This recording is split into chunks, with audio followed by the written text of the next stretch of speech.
Good evening and welcome to Economics Unbound. Tonight we talk all things investment. This on the back of the large and significant investment conference convened by the President at the Sandton Convention Centre as the head of government.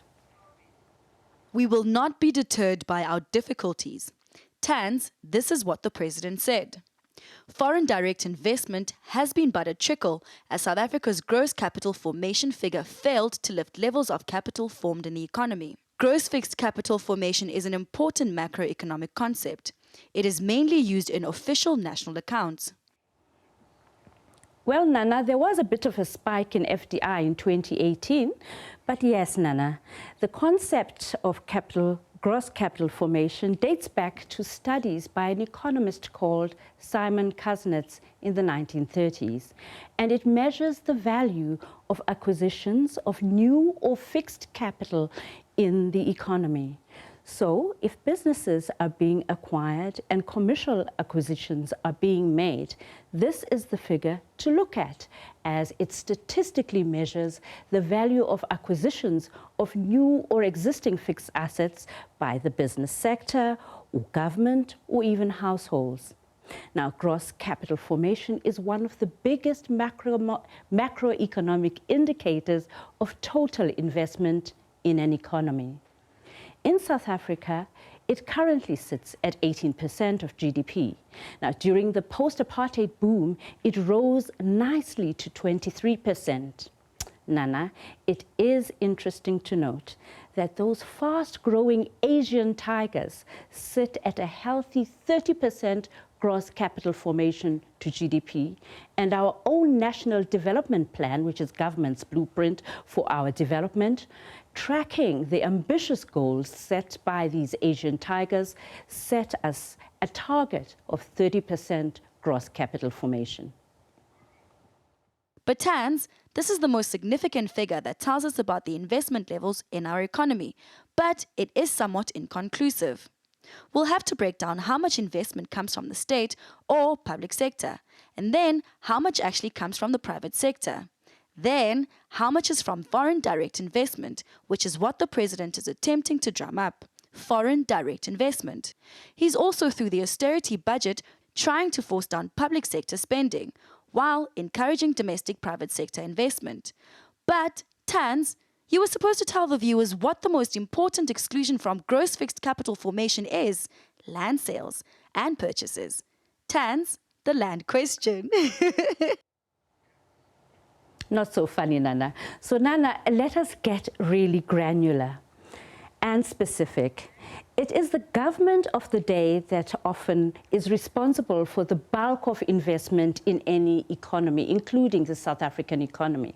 This then is called public sector investment or public investment, and it's made up of state spending and the SOE's spending. Now, in our country, it hovers at around 30% to 40% of GDP currently. So to be clear, government universally is often the largest investor in the economy. Then the private sector tends to follow the lead of government or the public sector investment. That is why in Keynesian economics and some governments, especially recently, have chosen to spend themselves out of a crisis or an economic crisis in the hope that they could kickstart and drive private sector investment and to encourage the private sector to come along and power the economy.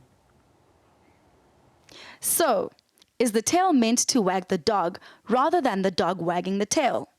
In terms of what our government is proposing, if public sector investment is supposed to lead private sector investment, why is the President committing us to spend less and for the private sector to pick up its investment levels?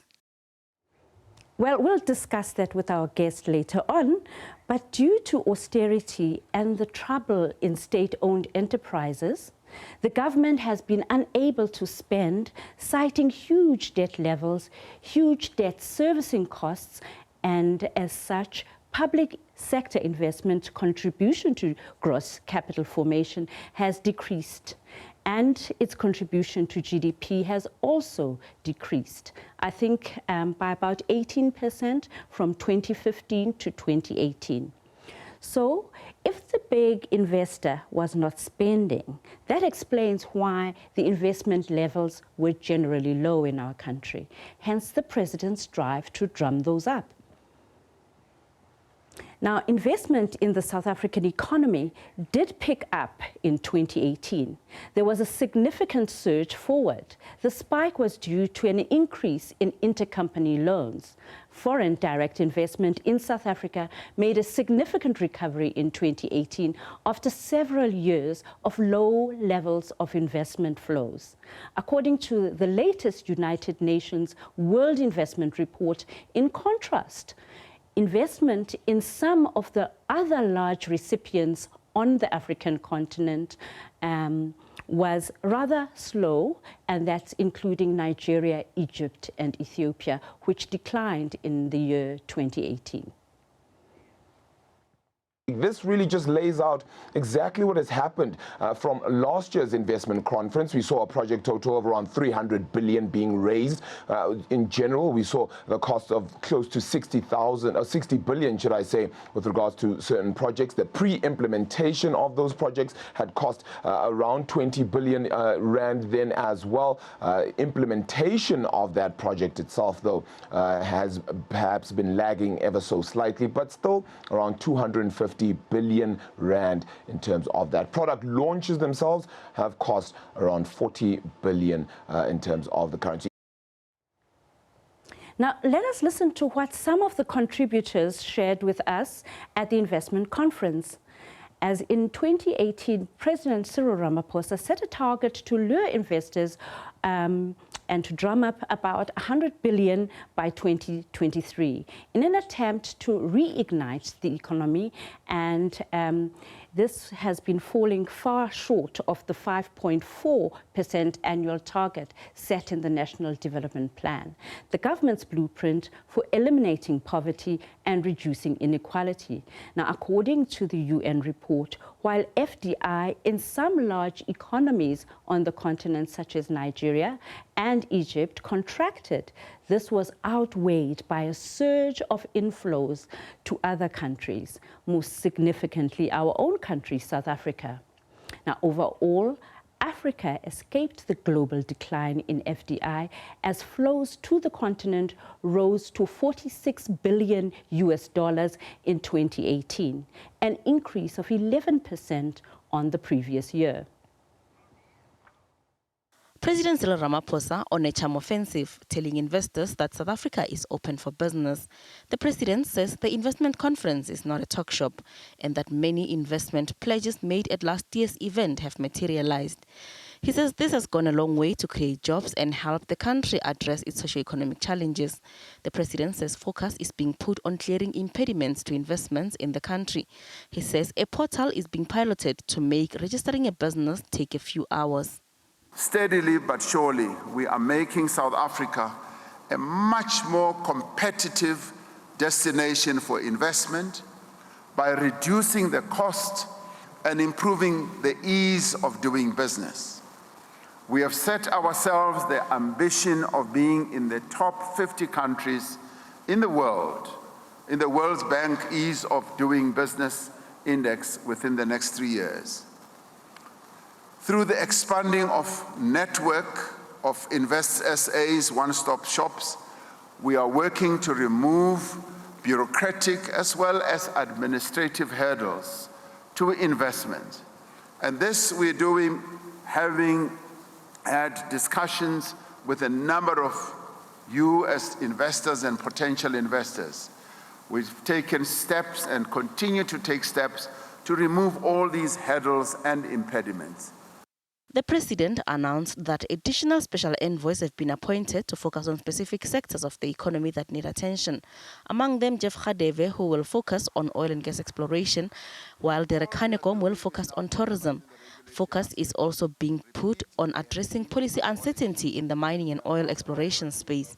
The president says steps are being taken to roll out spectrum to make data accessible and affordable. Changes are being put in place to address bottlenecks to tourism and attracting scarce skills to the country.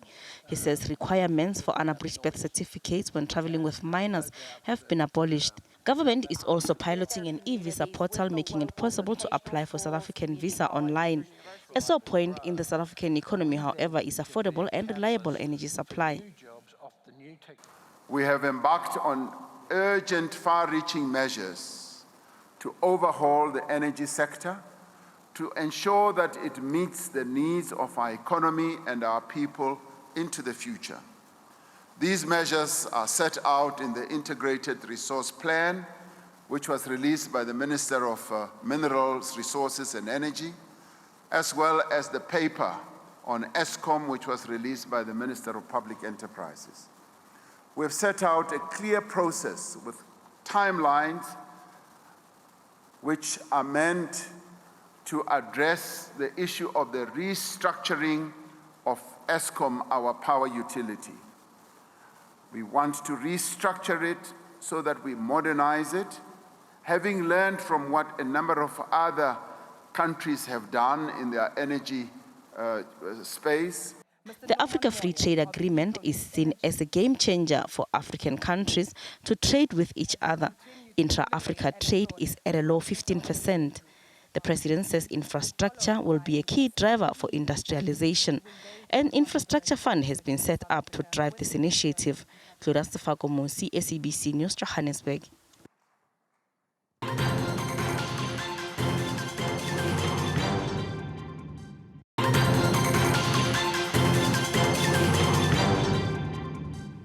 Now, welcome back. I'm now joined in the studio by Maudi Lenswane, Managing Director of Lehumo Capital. Hi, Maudi, how are you? I'm very good, Thandeka. You did attend the investment conference, didn't you? That's right. And what do you think are the three main takeaways that any South African must extract from the experience of the investment conference? Look, I think the second installment of that investment conference, obviously the first one took place last year. I thought, you know, with everything that is unfolding in this country, the fact that we have the GDP, you know, that's focused to come in a mere 0.5%. I thought, you know, it was going to be a huge disappointment. I thought we were not going to see some of the commitments that we saw. They proved me wrong, and you know, I think it speaks volume about the fact that even though we've got all these challenges, and I mean some of the challenges a couple of minutes ago I hear Eskom is now running load shedding again, you know, stage 2. So those are some of the challenges, and a number of other challenges. You know, business confidence at the lowest level, consumer confidence at the lowest level. I thought we would be very lucky, you know, to cross the level that we crossed last year. But, you know, we've surpassed that. We increased it by 17%. So some of the takeaways is the fact that I think despite the challenges that we have, the investors and corporate South Africa, including the international investors, they still have a lot of confidence in our ability to turn the situations around. And therefore, we should not lose hope. And I think for as long as they continue to really have faith in the leadership that is governing the country to turn things around, we should really continue to look forward to a better future in the near future.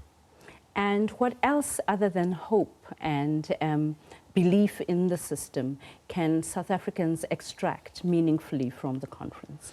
Yeah, so the fact that there's now commitments or pledges that have been made, you know, so that's not hope. There has been some pledges that have been made, and there is also acknowledgement from the powers that be that, you know, the talk, it's over. And I think it's now time for implementation. You know, that's why also the president made mention of the announcement, the appointment of the investment infrastructure committee that's there, headed by Dr. Khosientsho Ramokgopa. Its task is primarily to ensure that all these pledges are now, you know, they go through implementation. They are materializing, because we cannot have just the pledges without implementation. We're going to be judged based on implementation. I think South Africans are all waiting for these pledges to be implemented into projects and create those jobs and grow the economy. Now let's just talk about the pledges, and let's focus on the pledges from last year. They were made last year, about 12 months ago. Yeah. And but the first quarter GDP figure was a huge disappointment.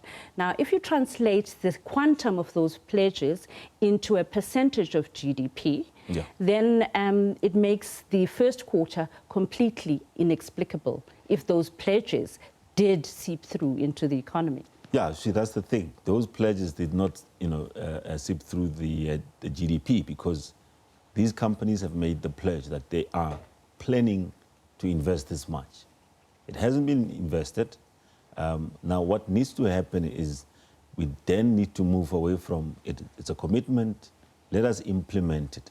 So, about 16 billion of that has been implemented, which is what they call about 11 projects that have been committed. So you've still got 17 others that have not. And all those are still in their nascent stages, and have the effects and the impacts of it haven't seeped through, because the joblessness figures, the unemployment figures, climbed alarmingly and scarily towards 30, despite all the pledges last year being said to be anticipated to lead to job creation. So where is the disconnect? Yeah, so the disconnect is that we need to fast track the implementation. We need to make sure that, these companies, after making those pledges, the deals could be stuck at different levels. And I'm not privy to that information as to what is currently, where are they stuck? Is it at the regulatory level, where they're still waiting for approvals before they can start, building whatever they were intending to build? The President did say that he's not counting those that were awaiting board approval or regulatory master. So those that were to meet regulatory master and pass master there, and those awaiting board approval were not accounted for. Yes. When he said Minister Patel totaled up to the last billion. Yes, so an example. Let's say we were building a plant. It takes a process for us to submit the plans at whatever the council, until such time that we are now able to build. Start getting builders to come on site and say they're going to build that. So the approval that I'm talking about is the approval in terms of just getting, those buildings approved. If it's a pledge to build a plant, it still needs to go through all the the different bodies' approvals. So it could be that we are stuck at those levels. Hence, I'm saying I think without the details of where we stuck, it's difficult to explain as to why was 300 billion pledged, but only 16 billion has already been implemented. Where are we stuck? And I think we need to then go back. And I think that's why the team that has been set up, headed by Hosienzo Ramogopa, is there to ensure that if there are any challenges that are causing those delays, those needs to be dealt with. That is the purpose of that team, to ensure that the pledges are converted 100% in the next phase. Do we have sufficient quality human capital with the kind of sophisticated project management expertise to expedite such massive projects? We do. Remember, these are projects that are owned by individual companies. For example, Exaro pledged 20 billion. What are they building? They're growing their own operation in the Lephalale area. They've already started together with Transnet. They've partnered there. They're spending about 11 billion. In fact, they've already spent about 11 billion of that 20 billion that they pledged. So these are projects that are owned by these individual companies. Now, Maudi, that brings me to my next really serious question. If you look at the capital expenditure plans of key companies, especially those that pledged in Sandton, and you look at their capex plans over the last year, or even going previously, would they amount to the quantum pledged there? Because people were just basically pledging their already existing capex plans. Is that really Yeah. new investment? Or It's a new investment. I think if you recall, a couple of years ago, before we had this new dawn, corporate South Africa was not keen. They were certainly not keen to expand, and they were very uncertain about the future. So I think with the new dawn, what the president has started with, engaging with the business community and ensuring that he assures them that South Africa is a conducive environment to put that capital and commit those capitals. We've seen business South Africa coming out and saying we are keen to make this pronouncement, and we are keen to really expand. Yes, you are right in the sense that corporate South Africa had very high retained earnings sitting Yes. on the balance sheets of many of the large corporations uninvested in the economy because they were waiting for a policy signal from government Yes. and waiting for the choppy waters to pass. But still, if you look at our capital formation figures, there's a problem. No, they are. It's going to take some time. Rome was not built in one day. It's going to take some time from the period where we come from, the past decade. Things are not going to happen overnight. And especially when you still have, a possible downgrade that could happen, in the next 3 to 4 months. Some companies will still hold back and want to see that dark cloud pass. So you're not going to see, some excitement and everybody getting excited just overnight. I think it's a good signal, it's a good start that we still have, even within that difficult environment, some companies that are keen to commit, but it's going to take some time. Now, if you look at the ratings notes of many of the key ratings agencies like S&P and Moody's, they doubt the capacity of the state to act and execute on already laid plans. I don't think they doubt the capacity of the state to execute. They're just saying you have not done, what should have been done. So they're not doubting at all the capacity. I think the state is quite capable. We've got a lot of qualified personnel within the different ministries that we have, within different departments. I mean, Moody's was rather specific about the capacity of the state. So Moody's has made particular emphasis on the fact that our ability to rein in on that debt level is worrying. But again, if you look at just where we're coming from, you can't get rid of that debt to GDP overnight. And the only way you can actually get rid of it is to grow the economy. Because remember, the debt to GDP, it's a ratio of two. So you can't only focus on bringing down the debt, but perhaps you should now look at how you can grow the economy and improve that ratio. That ratio can improve by you just growing above 1%. We're growing under 1%, and now, that's not good enough. Let's talk about growth and our attempts to grow. Yes. Late last year, the president announced a fiscal stimulus package. Yes. It was not much of a stimulus, was it? Yeah, it's not enough because our fiscal is already strained. Our ability to stimulate our economy from our own pockets as the country are very limited. No, but it wasn't just the quantum that we're talking about. It was the nature of the package. It wasn't your typical Western stimulus package that goes with monetary easing, that goes with certain incentives for certain targeted sectors, or, yeah. And remember, the reason why it would not be the same as what you get from the likes of the Fed or the ECBs is primarily because these are the two different economies. Even our capacity, take for example the central bank, our own reserve bank, and you compare it with the Fed. These are two separate central banks that are dealing with completely different challenges altogether. We still have inflation, which is well, above 4%, and therefore when you go to the United States, they don't have that inflation. They want inflation. Well, they don't mind inflation, They want inflation, even when they've got a higher tolerance. But this is the thing. If you look at what other central banks did to respond to the economic doldrums in key Western countries, including in Japan, they went on an acquisition spree of sovereign bonds. Why isn't it an option? Is the question of, do we have the capacity to actually build up those bonds ourselves and continue to now put the country overly indebted? I mean, you've seen what it has done to the Fed's balance sheet. Yeah, it made it fatter. It expanded it. And imagine if that were to happen. But it brought unemployment down to 3.5.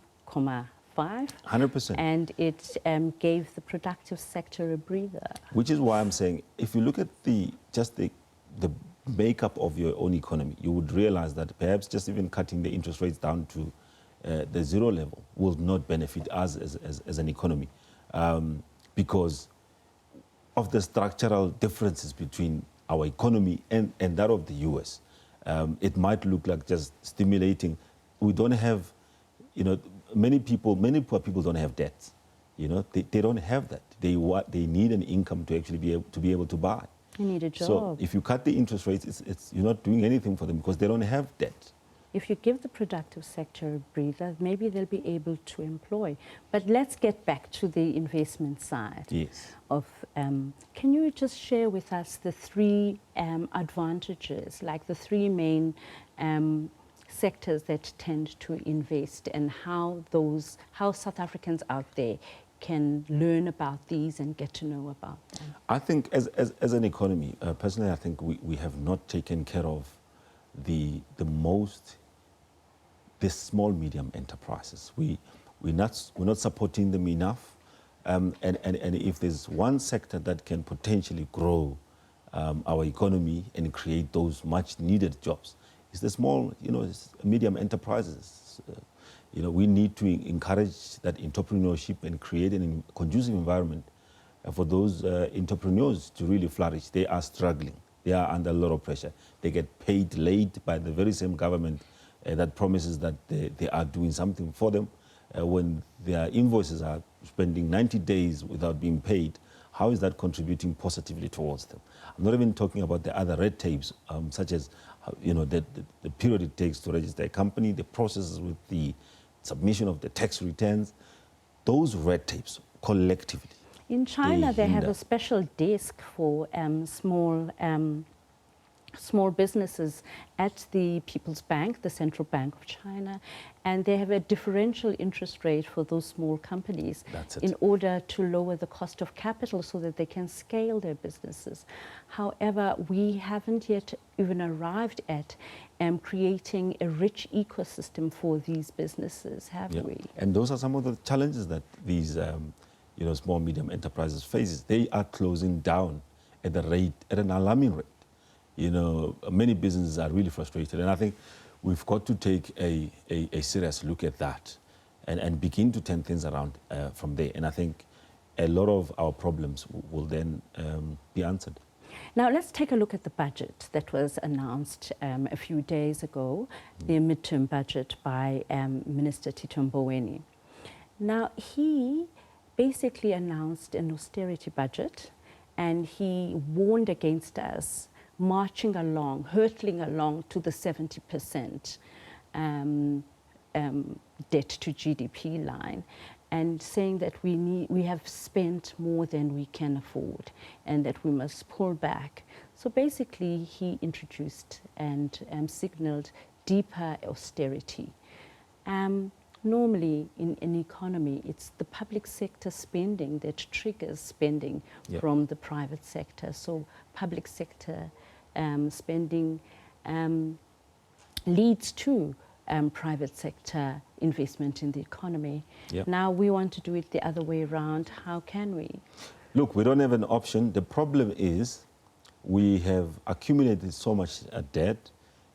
We've spent a lot, but not on investments, and that's our biggest problem. Is that if the state is spending, however, they're spending on things that are capital accumulation, as you were alluding to, in the introduction, making sure that we invest, not borrow for consumption. because that's what we've done. Right. So we've accumulated so much debt, but all we've done is that money we've been consuming it and not investing it through the means of productions. And our drag on the fiscus is the SOEs. Absolutely. And we need to tidy the that SOEs, the wastages that has taken place there, the interest that we pay already is the same amount, equal to the allocation that we give to almost about, I think, health. Maudi, I'm just praying that we can tidy up the SOEs and find new funding models for them, list some of them or portions of them. We don't have a choice. We've got to do that, or else we will find ourselves in a junk status and paying even a higher interest. And you believe we can innovate our way out of this? We can, but it's going to take a lot within the next couple of months. We don't have a lot of time. Well, thank you very much for joining us, Maudi. It was very interesting chatting to you. Now we go to break.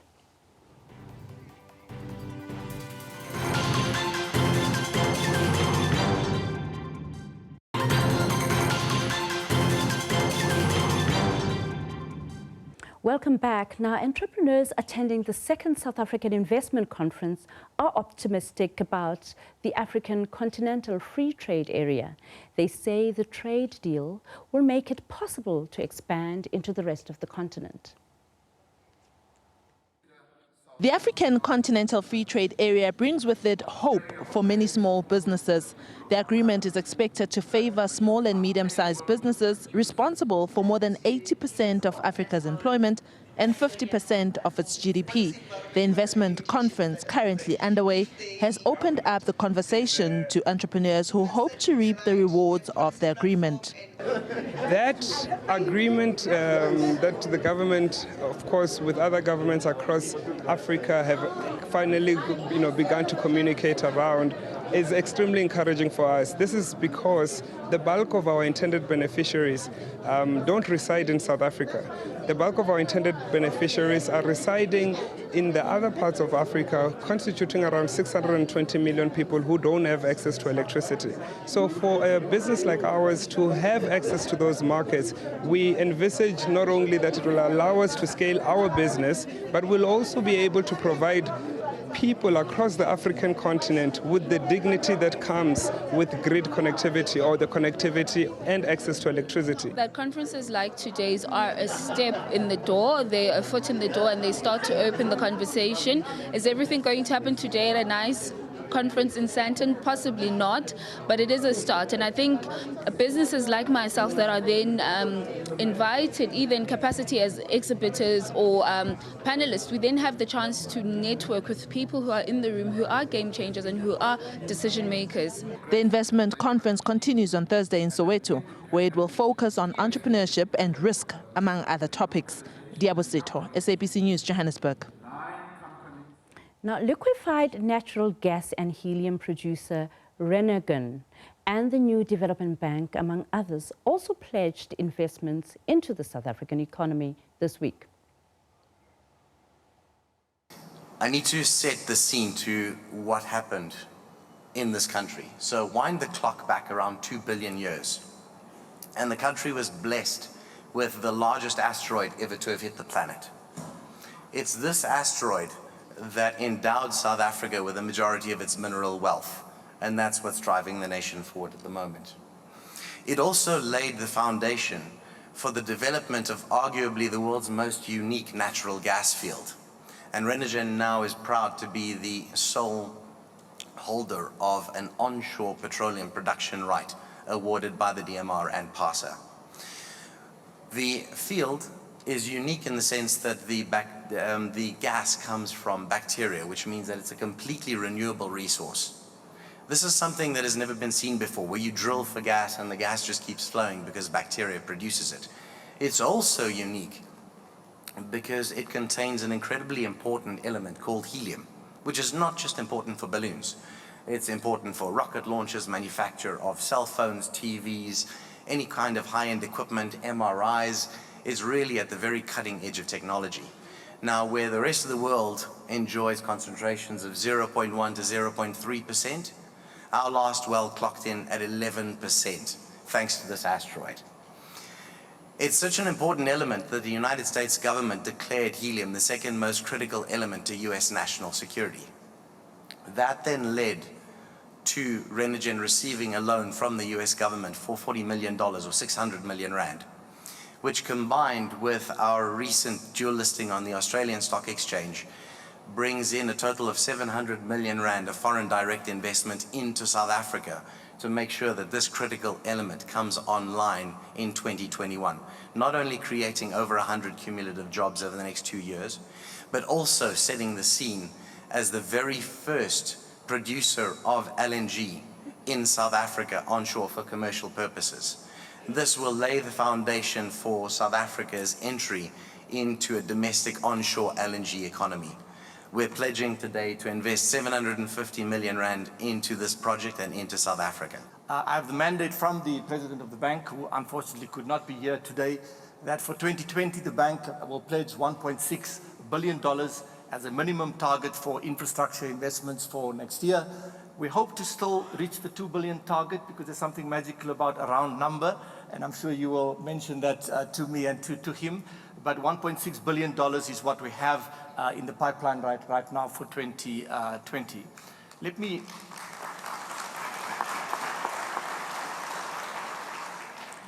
also just highlight two other elements. One, our investments are in a number of key sectors that will contribute to the resuscitation of economic growth in South Africa. These sectors are energy, firstly, specifically renewable energy.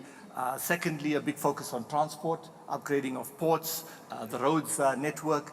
We, for example, have a very large exposure, a program loan to Sunrail to the tune of 7 billion rand that we've just approved.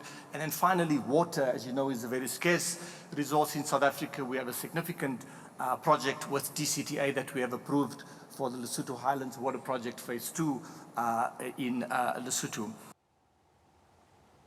For more, SABC News spoke to economist Owen Gomo. We started by asking him if the South African Investment Conference is a sign of government's renewed focus on unemployment. I think it covers a more broader spectrum than that. I believe that what the government is doing, or what the president rather is doing through leading this campaign, is continuing the efforts that he started when he was appointed as president of the Republic, where he set out this $100 billion target over the next 5 years odd, where we have now 4 odd years left to reach that $100 billion target. I think that he's looking to address a few structural things in the economy. He's looking to address as well, as part of that, unemployment, and is looking to address the ability of the government to attract foreign investors to come and set up companies in the country and help create employment. So it is a very noble idea. I just would hope that the execution is more firm and certain. Big business and some investors investors alike are reallocating capital to certain projects, to certain disciplines, to certain fields in order to grow the investment base. Is a totally different ball game altogether. But we've been very, very sluggish when it comes to that, as we've seen in the past few years. And you know, am I correct to say that we are now witnessing or perhaps experiencing an investment growth strike, or an investment growth go slow, for lack of a better word? No, look, I mean, it's a simple term. In my industry, we call it uncertainty. When there's uncertainty, some people think they can make higher returns. But the kind of uncertainty we have in our country is one that does not give people the comfort to go out and take very big risks and invest in the economy, because there is a lot of policy discussions happening instead of policy implementations. There's a lot of ideas being discussed that I believe, you know, have been in the pot for a long time. We need to start dishing those ideas, and you know, people need to start actually seeing the fruits of those discussions. But it seems to me like we're failing to take the next step that says, we've been talking long enough, we must start investing. We're not creating an environment that says, you know what, let's rush to South Africa. Someone is going to be at the airport and they're going to be, you know, welcoming us and say, we've got a piece of land for you, you can set up your factory, we've got discounted tax rates. You know, that's not what we're doing. And I think if we are doing it, we're very quiet about it, and we're not succeeding, in my view. I think for me, it's more about the execution and killing all the things that are impeding the progress that the president has set up for himself to grow the economy.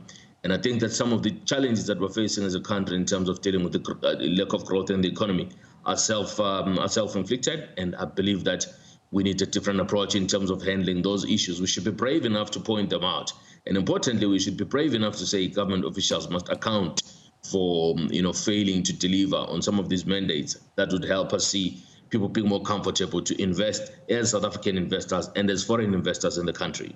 No doubt policy certainty is a key determinant for investors and potential investors to start considering South Africa as an ultimate investment destination. But seeing that over 300 billion rand of investment pledges, of course, is already in the bag, then South Africa must be doing right. What is it that South Africa is doing right? Because, when it comes to policy certainty, it is a field that I would say we are still hovering above murky waters.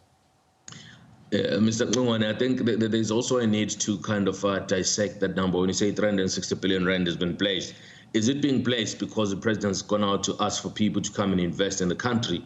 Or this is people telling the president that we actually planned to spend $36 billion before you came to ask us for this money? And I think that's a very telling point. If you look at the pledges that were given in the beginning of the year, which also tallied to $30 billion, but if you look at the number of projects that have taken off, that have started working, that have been implemented, the number is far less than that. So it talks very importantly to that element of saying, are we saying these pledges is new money coming to be invested, or this is money that was already in the pipeline that should have been invested? Nonetheless, it's a brilliant idea. The president needs to coerce people to come and invest. He needs to invest to encourage foreign investors to come to a country. And hopefully we'll find more new investment cash coming into projects that we have identified in the country than projects that were already in the pipeline amongst corporate South African companies. And I believe that's the only way that we can start to leave a dent and expect a bigger mark come 1 year from now when we're doing an assessment of what happened in 2019 through the president's capital raising exercises. Unfortunately, Mr. Ngongwane, we are numbers people. We always look at these things and we poke holes into it. But we are hoping that we will see new cash coming into this president's pledges because it's direly required. We need to reduce unemployment and grow the GDP of the country. And just picking up on that point, Owen, I think it's very, very important and absolutely prudent that we start interrogating some of the terms and conditions attached to some of these pledges and financial commitments that have been, pledged by some of these companies. For example, I'm going to take you back to July last year when China pledged 14.7 billion rand in investments in South Africa. But nothing much is being said whether China has made true those commitments. Actually, it was way more than 14 billion rands, actually. $14 billion.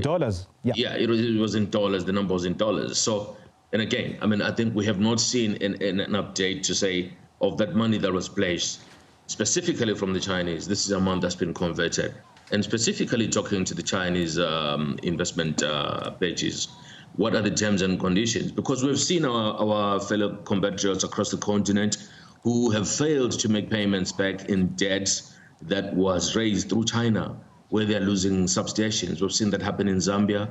We are seeing a similar call happening in Kenya, and I believe there are other countries as well that are starting to lose the very assets that were financed by Sino Cash that are now failing to make payments on those loans. And we are hoping that the country is not going to be a victim of similar contractual agreements with any of these international funding partners. Now, Public Enterprises Minister says that South African ports are not operating as they should, but government has embarked on a project to revitalize them. He was speaking during the panel discussion at the investment conference in Sandton this week. If you take the two biggest SOEs that we have, Eskom and Transnet, they both are quite crucial both to the economy and to society. Firstly. Secondly, we need a clear plan in addition to what my colleague has said, for example, on the energy front. So we now have an integrated resource plan. And in the case of Transnet, we need to understand what kind of economy we have. And largely at the moment, we are exporters of commodities, mineral commodities. But there's huge potential for Transnet in two respects at the moment. Firstly, increasing their market share on the commercial freight side, but also putting out more branch lines, and that's where investment comes in, into agricultural and other areas, particularly in the farming and rural parts of South Africa, so that it improves the logistics, the travel, and the ease of access to markets as well. The other key area that Transnet deals with are our ports. At the moment, our ports are not performing as well as they should, but we're in the process of beginning to revitalize them, but they also require a fair amount of investment as well. Now, I'm still joined here in studio by Maudi Linswane, the Managing Director of Lehumo Capital. Maudi, why do people pledge only money? Why don't they pledge skills and project assistance? Why don't they deploy human capital in addition to money? Yeah, look, I think we are not understanding the whole thing. The pledges obviously have to first be money. How much are you going to spend in this country? Or how much are you planning to spend in this country? Right. If hopefully the country is able to provide the skill sets that those projects need. If they can't, unfortunately, those skills will have to come from somewhere else. That's not ideal for our economy. We want the skill to come from South Africa, because if you pledge the skill, that means that we're getting the skill from elsewhere. Ideally, what we should be ready really as a country is that we should be able to produce. Well, isn't it possible to just get some skills transfer with areas where we have a deficit in a particular skill that is gravely required for us to execute on some of these very complicated and sophisticated projects? And those are the discussions that were happening. I mean, if you look at, for example, Medupi power stations, I think there were a number of people from different countries who got involved Germany, yeah. in that particular project. So it's already happening, it's no doubt. That's exactly what we have, the type of relationship we have with these different countries. Where we are lacking, we do borrow the skills from them and ensure that they are able to transfer to South Africans. That's the only way we can then sustain ourselves. But the skill, addressing the skill at that level, it's a bad place to be addressing the skill. I think it came out very clear that the place where we should really be focusing on in terms of the skill development, it's at a primary level, ensuring that our education system, it's structured such that we are able to get the outcomes. But supposing that the overhaul of our education system to be in line with the requirements of our economy, competent, modern education system for an economy such as ours is a long-term project. But for the short-term, expedited delivery on the key identified projects, would we not require specialized expertise in very particular areas, so to enable us to let this money seep through into the economy and execute these projects as expeditiously as we can? Yeah, look, I agreed to implement those short-term projects. Yes, we do need to borrow the skill, but I think it will be a very short-sighted way of thinking if we only look at borrowing the skills and not develop our own, because that basically means you'll have a number of the people that are being replaced and being substituted purely because they don't have the right skill set. It's already happening within the financial sector where the machines are already replacing human beings, and we're not reskilling those people, and that's why there's so much unhappiness about technological progress. South Africans, many of them thinking that technology is going to be negative for them, whereas technology is supposed to actually be very complementary to us, and that's because we have not educated them enough or reskilled them so that they are able to find their space even within that technologically advancing economy. So we've got to really take care of our education system if we are to see the long-term results that we should see and be competitive as an economy. But of course, on the projects that we need to address in the short term, we do need to, unfortunately, look elsewhere for that skill. Now, for me, Maudi, the president gave me 4 takeouts. The first is that he is reducing the difficulty of doing business. So he's increasing the ease of doing business throughout our economy, and the speed in which people can actually register businesses and get up and running. He also addressed the issue of security of supply, a reliable Eskom. Unfortunately, we were load shed earlier today, but a reliable supply of electricity is the underbelly or the bedrock on which we can re-industrialize and build up our manufacturing sector. He also said, thirdly, that the problems of the SOEs, and particularly the SOE at the center of our economy, Eskom, is receiving serious attention, and they're innovating around how to deal with the debt as well as everything else. And fourthly, he said that we're dealing with our infrastructure backlogs. So what is it that we should concentrate on? What can we do as individual citizens? What can you say to our viewers and listeners out there? Look, what we could actually say is that there is certainly a sense of agency to address these issues. And as you really alluded to those issues, there is a sense of agency. It's a bit unfortunate that I sometimes get a sense that within the governing party, the tripartite alliance, there are those that are a bit slow. They're not really cognizant of the challenges that we are facing. There are certain people that have that sense of agency, and there are those that are really very pedestrian in their approach. And that could be the danger. If those that are obviously having a sense of agency are not able to get their way through, then we could be in trouble, because we could be sitting next year discussing the same issues. So we must speed it up and work hard. Absolutely. That is where we have to leave it for tonight. Good night.